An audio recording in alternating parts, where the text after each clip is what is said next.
Hey guys, welcome back. As you guys can see, the estimated delivery window for my bike is between 15 to 31st of Jan. I wanted to get the feel of Ather before I make the full payment for Ola S1 Pro. The first feel of the power was amazing guys, so no complaints with the power and performance of the bike. I'm 6 feet tall. The only problem I found instantly was my legs were hitting the fairing in the front. I just had 1 inch gap between my legs and the fairing, and whenever I tried to use harsh braking or something, they were hitting my knees. That was not at all comfortable for me. And also, while taking right or left turns, I literally had to move my knee away from the bike or the riding position so that the handle wouldn't touch my leg. So doing this on a daily basis on every turn would be a little difficult. So the main problem I noticed is the handle height from the floor of the bike. It is placed a bit lower when compared to Ola. This should not be a problem for everyone, but I am an exceptional case because I'm tall. Anyone who is around 6 feet should probably think of this problem or else just ignore it.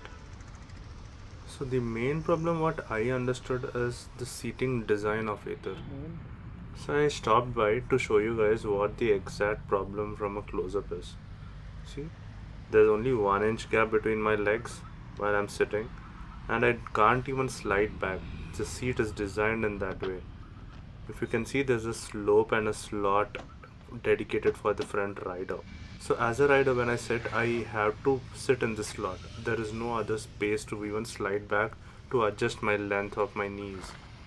So when I sit on the bike, that is the posture I have to take. If you can see, that is the exact slot I have to sit in. And yeah, my knees are hitting the handle and the fairing. So this is the only problem I as a tall person had to face. Now I'll show you guys the Ola seat. If you can see, the seat is totally flat and a person can slide front and back to adjust his length. And also the handle's height from the floor is a bit higher when compared to the others, which is again an advantage as a tall rider.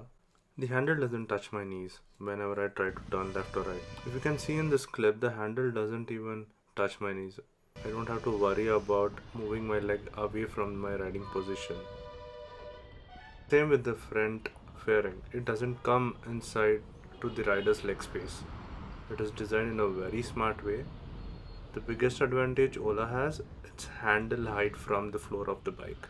It is placed above, and if you can see while turning, it hovers over my knees. There is no way it's going to hit my knees while turning. So this is one big advantage as a tall rider. So finally, after taking the test drive of the Ather and the Ola, I have decided on 3 keen points on finalizing my final bike. I know Ola is not yet a furnished product, but software updates in the coming time should fix all the problems. So my decision as a tall rider, the first thing is leg space. If you can see this image, on the left Ola has a better leg space when compared to Ather. This is an important point to consider if you are a tall rider. The second point is the true range of these bikes. Ola is somewhere around 100 to 110. This is the practical figure we are seeing online right now. Ather is at around 80-85, again which is lower than the S1 Pro. Lastly comes the on-road price. S1 Pro is around 15,000 cheaper in Hyderabad. The first 2 points, range and the leg space, were really concerning for me as a tall rider guys. Finally, I'm sticking back to S1 Pro, and the estimated delivery window is in this month between 15 to 31st. Hoping to get the delivery soon as possible. Stay tuned, a lot more content coming up. Until next time.